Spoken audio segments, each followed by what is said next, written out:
호주에는 이 양이 약 1억 5천만 마리가 있다고 합니다. 1억 5천만 마리. 땅덩어리가 넓으니까 1억 5천만 마리. 이 양을 치는 양몰이하는 개가 약 5만 마리가 있다고 합니다. 그러면은 계산해 보세요. 목장에서 길들여진 개 한 마리가 양을 약 3천 마리씩을 이렇게 돌보는 셈이 됩니다. 그러니까 어떻게 이것이 가능할까? 개 한 마리가 양 3천 마리를 이렇게 담당한다라는 것이요. 근데 이 목장의 개들이 자신이 담당한 양들을 주인이 있는 곳으로 인도하기 전에 주인의 손을 아주 유심히 쳐다본다고 합니다. 그래서 주인의 손가락의 움직임에 따라서 양들의 걸음이나 속도나 방향이나 빨리 걷게 하든지 천천히 가든지 오른쪽으로 갈 것인지 왼쪽으로 갈 것인지 그것 등을 조절하는 역할을 개가 한다고 그래요. 훈련 받아서 그렇게 하는 겁니다. 그런데 주인과 너무 멀리 떨어져서 주인의 손을 볼 수 없을 경우에는 주인의 입에서 나오는 휘바람 소리를 듣고 양을 움직이게 한다 그럽니다. 이 주인을 향해서 개 한 마리가 충실하게 이 3천 마리의 양을 생명과 안전을 지키는 그런 역할을 하는 거예요. 개가 훈련받고 나서 주인과 아주 이 관계가 잘 형성된 후에 이렇게 양들을 돌보는 일을 하는 겁니다. 이 목장에서 훈련받은 개만 주인의 뜻에 이렇게 순종하는 게 아니죠.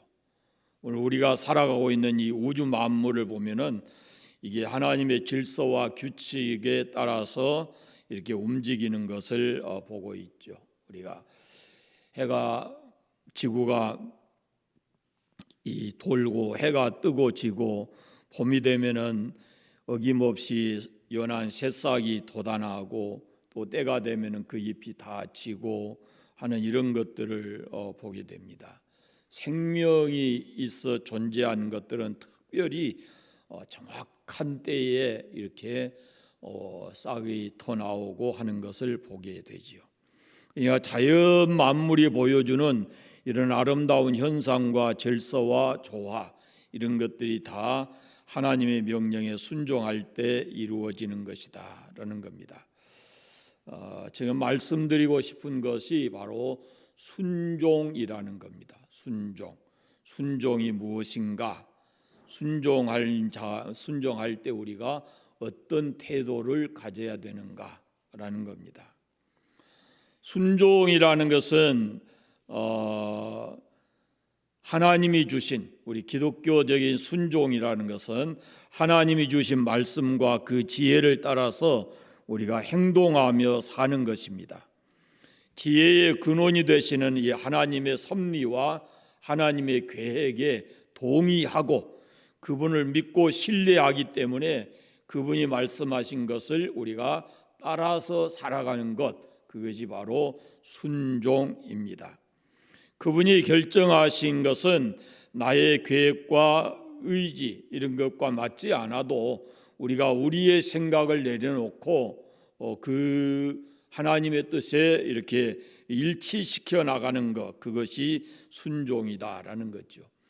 이렇게 순종하려면 먼저 이런 게 있어야 됩니다. 하나님의 생각이 내 생각보다 깊고 높으시다. 하나님은 내 삶의 모든 것을 알고 계시고 진심으로 나를 사랑하시는 분이다. 그분은 나의 유익을 위해서 일하신다라는 믿음을 가져야 우리가 그래야 하나님의 뜻에 순종하면서 살아가게 되는 겁니다. 하나님을 내 삶의 주인으로 내 생명의 주인으로 인정하고 그럴 때만이 우리가 그 주인의 뜻에 순종하고 합당하게 살아갈 수 있다라는 거죠. 그러니까 순종이라는 것은 하나님, 보이지 않는 하나님께 대한 믿음이 이 행동으로, 외적인 행동으로 나타나는 것이 순종입니다. 순종은 다시 말씀드립니다. 보이지 않지만 그 하나님께 대한 믿음, 그것이 외적인 행동으로 나타내는 것이 바로 순종입니다. 믿음과 그래서 순종은 따로 둘 수가 없어요. 이것은 같은 의미를 연관성이 있는 말씀이다라는 겁니다. 때로 우리가 하나님께서 우리가 이해할 수 있는 없는 명령을 하시거나 공동체 전체를 위해서 나의 희생을 강요하시기도 하는데, 그럴 경우라도 우리가 하나님께 순종하고 헌신하게 되면 하나님께서 반드시 그에 대한 보상을 주신다라는 겁니다. 그러니까 공식이 이렇습니다. 믿음의 공식이 믿음, 순종, 거기에 대한 보상, 이렇게 되어지는 겁니다. 그래서 하나님께서 하나님을 믿는 사람에게 무엇을 하라, 그리하면 내가 어떻게 하겠다, 이렇게 말씀하고 계시죠. 오늘 말씀도 여전히 그런 류의 말씀입니다. 하나님의 규례와 계명을 준행하는 사람에게 복을 주신다라는 것을 말씀하기 전에, 복을 주신다는 말씀을 하기 전에 하나님이 가장 먼저 명령하신 것이 있어요. 그것이 바로 오늘 1절부터 2절 말씀의 그 내용들이 쭉 기록이 되어 있습니다. 자, 크게 보면은 하나님은 이스라엘에게 자기를 위해서 우상을 만들고 경배하지 마라, 우상을 만들어서 경배하지 마라, 이렇게 말씀을 해요. 하나님은 안식일을 지키라 그러고 하나님의 성소를 경외하라, 이렇게 명령하고 계십니다. 하나님께서 이스라엘에게 핵심 강령 3가지를 명령하시는데, 우상을 만들거나 섬기지 말라라는 금지, 그다음에 안식일을 거룩하게 지키라는 말씀, 하나님의 성소를 경외하라라는 겁니다. 우상, 그것은 원어적 의미로 보면은 없는 것, 아무것도 아닌 것, 있는 것처럼 보이지만 사실은 존재하지 않는 허구, 그런 것이 우상입니다. 즉 우상이라는 것은 실제로 존재하지 않는데 마치 사람의 필요나 기대를 채워줄 능력과 답을 가진 것처럼 보이게 하는 헛된 것이다 라는 거예요. 그러므로 우상은 우리 예배의 대상이 될 수 없을 뿐만 아니라 인간을 기만하는 허무라고 하는 것을 우리가 알아야 하고, 절대로 형상을 만들지 말고 그 앞에 절하지 말라, 섬기지 말라, 이렇게 경배하지 말라라고 말씀하고 있습니다. 그 다음에 안식일을 하나님께서 지키라, 이렇게 말씀하시는데, 안식일은 하나님이 천지를 창조하시는 때부터 거룩히 구별하신 하나님의 날이고, 동시에 사람을 마지막 창조하신 다음의 날이기 때문에 사람에게 안식을 주시기 위해서 하나님께서 정하신 날이다, 이렇게 볼 수가 있습니다. 그래서 하나님께서는 이 2가지 의미가 다 있어요. 그날은 하나님의 날이니까 하나님께 영광을 돌려라 라는 것이고, 그날은 사람이 안식하는 날이다 라고 하는 겁니다. 그래서 우리가 주일을 지키는 것이 그래서 중요한 것입니다.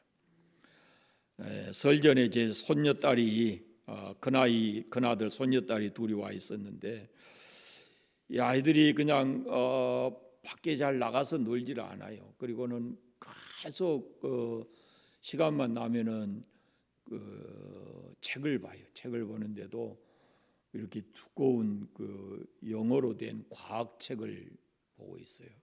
주일날 아침에도 책을 펴기래. 제가 그랬어요. 이름이 해솔인데, 해솔아, 세상 모든 것을 하나님이 만드실 때 기계도 마찬가지지만 딱 쓰고 어느 정도 일정 기간은 쉬어야 돼. 그래야 이게 오래가고 건강하고 그러는 거야. 주일날은 공부하지 마. 제가 그랬어요. 그러니까 딱 덮어버리더라고. 제가 우리 아이들 자랄 때도 뭐 평상시에도 공부하라는 소리 별로 안 하지만 주일날 이게 참 힘들어요. 예수 믿는 사람은 더군다나 지금 경쟁 사회이기 때문에 교회 다니는 애들도 이제 고2, 3 되면은 주일을 잘 안 지키거든요. 이건 바르지 않다고 생각해요. 제가 늘 말씀드리잖아요. 이 사람을 주관하신 분이 하나님이셔요. 그런데 이게 뇌라고 하는 것이 어느 순간에 하나님께서 하나만 돌려놔 버리면 아무것도 멍청이 되어버리는 거예요. 그러니까 적어도 우리가 나를 지으신 분이 하나님이시고 나보다 나를 더 잘하시는 분이 하나님이다라는 것을 믿으면 철저하게 그 부분은 지켜야 한다라는 거죠. 죽고 살고 공부해도 어느 순간에 하나님이 멍하게 만드시면 그건 헛된 거예요. 그러니까 우리가 안식일, 주일 이 개념을 철저하게 가져야 돼요. 하나님을 예배하고 우리가 그날은 우리 육체적 노동과 모든 것을 쉬는 그런 것이 필요하다라는 겁니다. 그 다음에 성소를 이렇게 경외하라 이런 표현을 썼는데 성소라고 하는 것은 장소를 의미하잖아요. 그런데 성소의 의미가 뭐냐면 하나님이 임재해 계신다 그런 뜻이에요. 그러니까 성소를 경외하라는 말씀은 하나님이 여기 계신다라는 믿음을 가지고 그 하나님이 계신 곳 그것을 소위 경외해야 된다라는 거예요. 달리 말씀드리면 하나님을 경외하라라는 것입니다. 성소에 임재해 계시는 하나님을 경외하라 그런 뜻입니다. 이 하나님의 명령을 준행할 때 주어지는 현실적 복을 3절부터 쭉 9절까지 길게 말씀을 합니다. 쭉 말씀을 보면은 철을 따라 비를 주시고 산물의 열매를 얻게 하시고 안전하게 거주하게 하시고 평화가 임하게 하시고 원수들이 쫓겨나고 번성하고 창대할 것이며 하나님의 언약이 반드시 이행될 것이다 라고 약속을 합니다. 때를 따라 비를 주시고 산물과 열매를 얻게 하며 안전하게 거주하게 하시며 평화가 임하고 원수들이 쫓겨나고 번성하고 창대할 것이며 하나님의 언약이 반드시 이행될 것이다. 다시 한번 하겠습니다. 하는 이유가 뭘까요? 왜 안 해요? 눈치가 빨라야 되지. 2번 할 때는 벌써 해야 되는 거거든요. 여러분 하나님 명령 지켜서 이 약속 현실적으로 하나님이 약속하신 복이 우리의 복이 되기를 바랍니다. 하나님께 복을 받는 전제 조건이 하나님의 모든 명령을 지키는 것입니다. 거기 3절을 보십시오. 너희가 내 규례와 계명을 준행하면 그러면 내가 이렇게 하겠다라고 하나님이 말씀하고 계셔요. 가장 먼저 말씀하신 것이 철 따라 비를 주시겠다라고 말씀합니다. 가나안 지경은 매우 건조한 지역이기 때문에 이 철을 따라 비를 주셔야 농사가 가능합니다. 그래서 성경에 보면은 이른 비, 늦은 비 이런 내용이 나와요. 그래서 이것이 굉장히 중요하고 이 비가 오지 않을 때는 이스라엘에 새벽 이슬이 많아요. 그래서 새벽 이슬이 농사하는데 굉장히 중요해요. 그래서 성경에 또 이슬 같은 은혜, 이슬 같은 이런 표현이 성경에 여러 번 나오거든요. 바로 그런 의미가 있습니다. 2번째 주시는 복이 추수의 복이에요. 하나님 포도 딸 때 그 기간까지 다시 볼이 파종하기 10월까지 이 연장될 그런 풍요함을 주시겠다라는 겁니다. 그러니까 풍년으로 인해서 물질의 풍요를 주시고 연이어서 보면은 심리적이고 관계적인 면에 있어서 평화를 주시겠다 그렇게 약속하시고, 원수들의 세력으로부터 이스라엘을 보호하시고 원수들을 물리쳐 주시겠다 이렇게 약속하고 계시고, 하나님의 명령을 준행하면은 번성하고 창대한 민족이 되어서 큰 번영을 누리겠다 이렇게 약속하고 계십니다. 그러니까 이 모든 것은 하나님이 반드시 이루시겠다고 하는 그런 언약인데, 이것은 우리에게 전제 조건을 걸고 있습니다. 내 규례와 계명을 지키면, 거기서 말하는 규례와 계명은 1절 2절에 나와 있는 세 가지 의미가 있어요. 자, 그다음에 또 그러면 하나님께서 이스라엘 백성이 명령에 순종할 때, 그러면 그때는 어떤 현실적 물질적 복이 아니고 어떤 영적 복을 주시겠다고 하는가라는 것을 보십시오. 11절 12절을 같이 한번 읽어보겠습니다. 11절 12절. 내가 내 성막을 너희 중에 세우리니 내 마음이 너희를 싫어하지 아니할 것이며 나는 너희 중에서 행하여 너희 하나님이 되고 너희는 내 백성이 될 것이니라. 아멘. 이스라엘 백성들 중에 성막을 세우고 이스라엘 중에서 행하셔서 하나님이 그들의 하나님이 되고 그들은 하나님의 백성이 된다라고 말씀합니다. 이 성막이라는 것은 이스라엘 백성이 광야에 40년 동안 있을 때 텐트와 같이 되어진 것인데, 거기 텐트는 임시로 이렇게 구별되어 있는 것이었잖아요. 그러나 가나안 땅에 들어가서는 이제 이 성막을 다시 성소로 이렇게 바꾸어 지게 됩니다. 여기 지금 우리가 읽은 말씀이 레위기잖아요. 레위기면은 이때가 이스라엘 백성은 광야에 있을 때예요. 광야에. 그래서 성막 이런 표현을 하고 있어요. 그러니까 하나님께서 모세에게 모든 규격과 기구들을 구체적으로 제시해서 만든 그 하나님의 공간, 하나님의 임재의 공간, 그것이 성막이고 그 성막의 맨 안쪽에가 지성소가 들어 있습니다. 하나님은 죄인된 인간의 현장에 직접 이렇게 오셔서 거룩한 공간을 만드시고 인간과 같이 이렇게 함께 있는 그런 장소를 만드신 거죠. 그러니까 하나님이 순종하는 그 백성들 가운데 성막을 세우신 것은 내가 너희들 가운데 있다, 너와 함께 있다라는 의미를 가지고 있어요. 그래서 이스라엘 백성 12지파의 이 배치도를 보면은 가운데가 성막이 있고 사방으로 세 지파씩 해서 12지파가 성막을 중심으로 있어요. 하나님 계시는 임재에 계시는 그 성막이 그들의 생활의 중심이었습니다.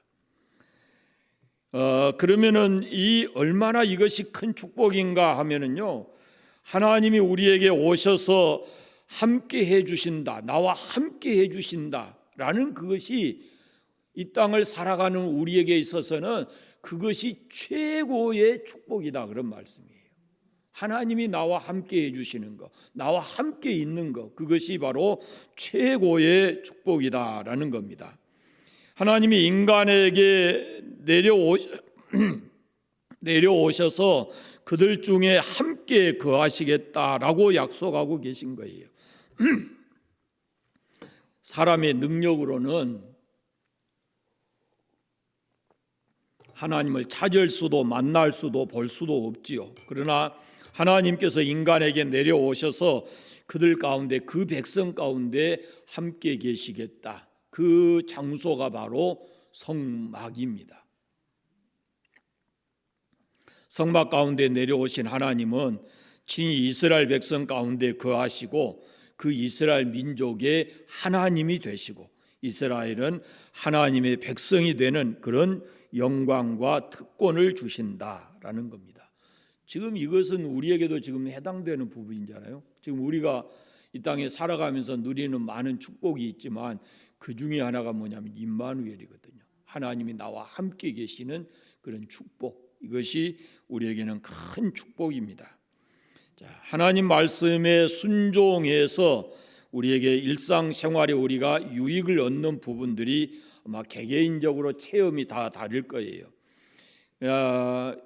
그분의 규례와 계명을 지키면 하나님께서 내려주시겠다고 하는 이런 다양한 축복을 우리가 신앙생활하면서 경험하는 그 경험의 치가 다 다를 겁니다. 순종하는 것에 따라서 우리 하나님께서는 우리에게 그 복을 주시겠다고 약속하셨거든요. 그런데 우리가 알 것은 이게 거꾸로 되면 안 돼요. 잘 보세요. 하나님께서 계명을 주시고 그 계명에 순종하면 이러이러한 복을 주시겠다 그랬는데요. 이게 바꿔지면 안 돼요. 이게 마지막 보상이 목적이 돼 가지고 하나님과 거래하고자 하는 것은 이것은 신앙이 아닙니다.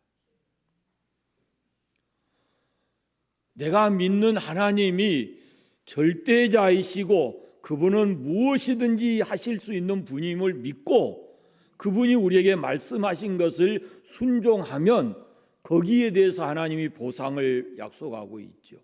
그런데 우리가 이 보상을 먼저 생각하고 하나님과 제가 이렇게 순종할게요 라고 거래하듯 순종하게 되면 그건 신앙이 아니다라는 겁니다. 그것은 하나님을 시험하는 것과 같은 거예요.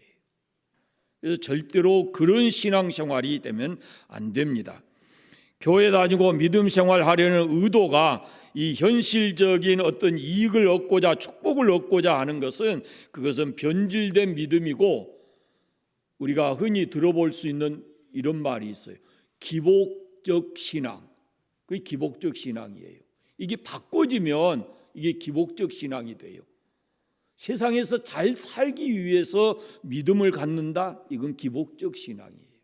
그러나 우리는 하나님이 어떤 분인가를 먼저 알고 그분이 내게 어떤 일을 하셨는가를 정확하게 알고 그분을 믿으면 하나님이 그 다음에 우리에게 이런 복을 주신다. 이 믿음의 과정을 가져야 돼요. 본질적으로 하나님은 그 백성이 잘되고 강건하기를 원하십니다. 다 복을 누리고 평안하게 살아가는 걸 하나님께서 원하시는 거죠. 이것이 아버지의 마음이거든요. 부모의 마음이, 자녀를 향한 부모의 마음이 다 그렇지 않아요? 잘되고 행복하고 사고나 재앙이 없고 안전하게 보호받고 평안하게 살아가는 거, 이것이 부모면 우리의 자식들이 그렇게 살아가기를 원하는 거예요.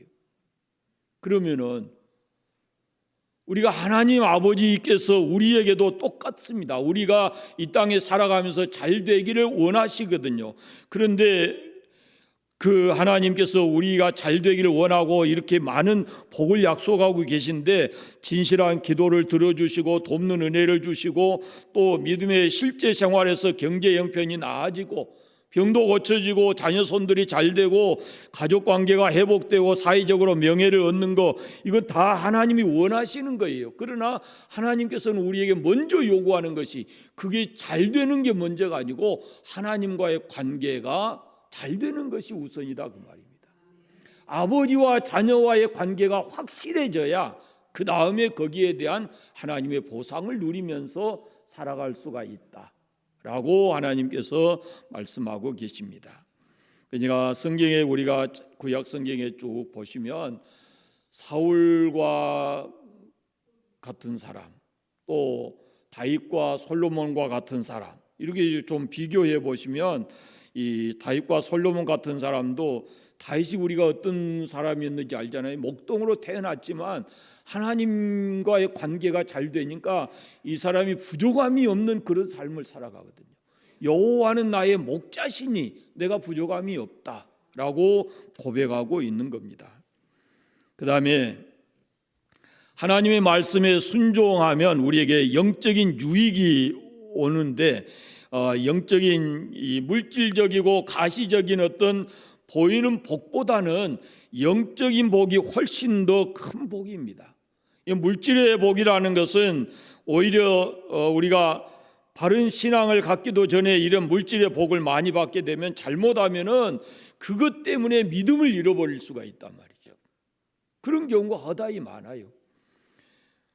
하나님은 사람이 취할 수 있는 가장 큰 기업이고 가장 큰 자산이고 복의 근원이십니다. 그분이 모든 것의 창조주이시고 주인이시거든요. 하나님 안에 모든 것이 다 있습니다. 물질적 유익보다 영적인 유익이 훨씬 큰 것이 거기에 있어요. 하나님과의 관계를 깨버리고 세상 것 조금 얻는 것보다, 세상 것 조금 잃어버리고 잃더라도 하나님과의 관계가 원만하게 잘 돼야 그것이 복의 보장이 되는 거예요. 내가 노력해서 얻는 복은 한계가 있어요. 그러나 하나님의 약속을 믿고 행하는 데는 그 약속은 하나님이 보장하시기 때문에 끝이 없는 거예요.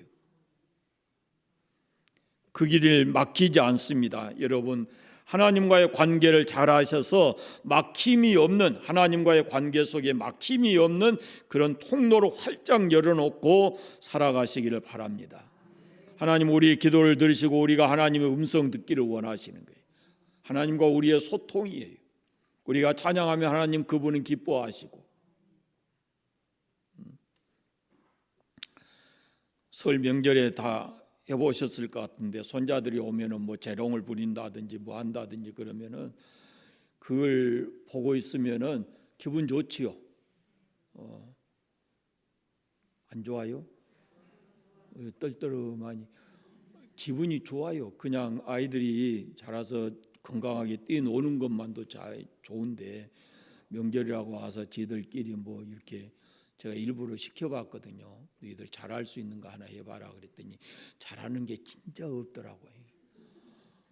5 아이가 모아가지고 너희들 잘할 수 있는 장기를 하나씩 해보면 내가 거기에 대한 보상을 해주마 그래서 시켜봤더니 문 닫고 가서 죽도록 연습한다고 하는 게 뭐냐면은 5놈이 산토끼 토끼야예요.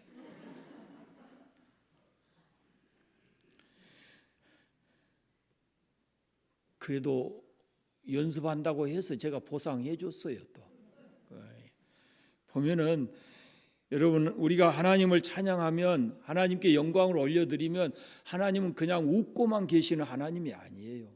반드시 우리의 행위에 대해서 하나님이 어떤 모습으로든지 되돌려 우리가 더 풍성하게 살아가도록 해주시는 그런 분이다라는 것을 잊지 않기를 바랍니다.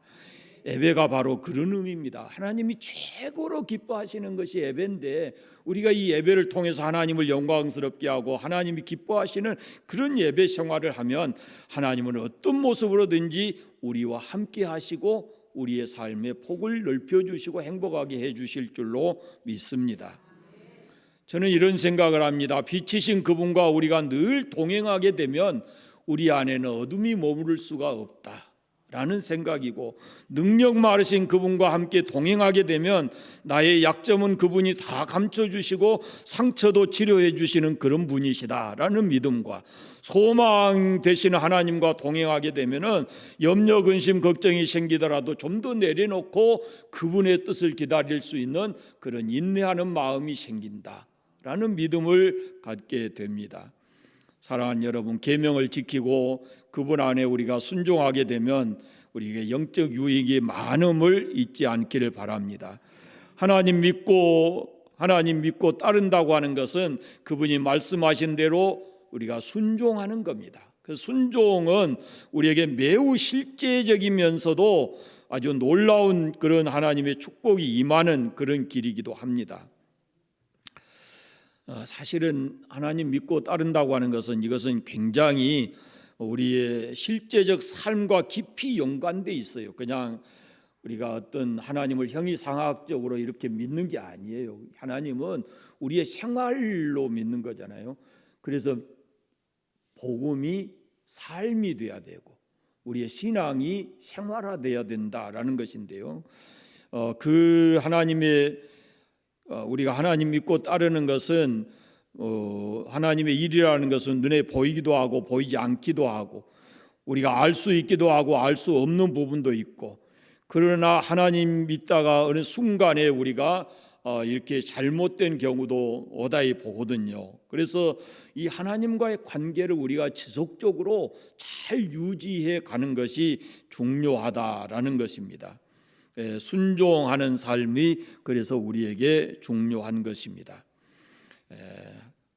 하나님의 눈과 귀가 또 하나님이 함께 눈이 그 머물러 있는 사람, 오늘 말씀해 보면은 11절에 그러잖아요. 내 마음이 너희를 싫어하지 아니할 것입니다. 하나님 싫어하는 짓을 우리가 왜 하고 살아야 됩니까? 하나님이 좋아하는 일을 하고 살아야지. 하나님이 싫어하시는데, 하나님께서 다 주실 수 있는 하나님인데 하나님이 싫어하시는 일을 하는데 하나님이 주실 택이 없잖아요. 그러니까 부족하지만 우리가 하나님 좋아하시는 일, 하나님이 기뻐하실 수 있는 그런 일을 하고 살아서 하나님께서 우리와 함께 계시고 우리에게 보이는 현실적인 복도 풍성하게 주시는, 그래서 행복한 삶을 살아가는 우리의 삶이 되시기를 바랍니다. 기도하겠습니다. 감사합니다. 하나님 아버지, 말씀 주시고 순종할 때 복을 약속하셨으니 우리가 오늘 주신 말씀을 머릿속에 우리 마음속에 새기고 그리고 이 말씀대로 순종해서 아버지께서 약속하신 복을 우리가 현실 삶에서 누리게 하시고 또 영적으로도 하나님과의 관계가 더 깊어지고 하나님의 놀라운 은혜를 경험하면서 살아가는 우리의 삶의 현장이 되게 하여 주옵소서. 삶의 현장에 가면 우리를 힘들게 하고 무겁게 만드는 많은 문제가 있지만 낙심하고 낭망하지 않게 하시고 하나님이 나와 함께 계심을 믿고 하나님 의지하는 믿음으로 하나님 뜻에 순종하고 살아갈 수 있도록 성령 하나님께서 역사하시고 함께하여 주시옵소서. 한 주간도 승리하게 해주시기를 간절히 원하옵고 예수 그리스도의 이름으로 기도드립니다. 아멘.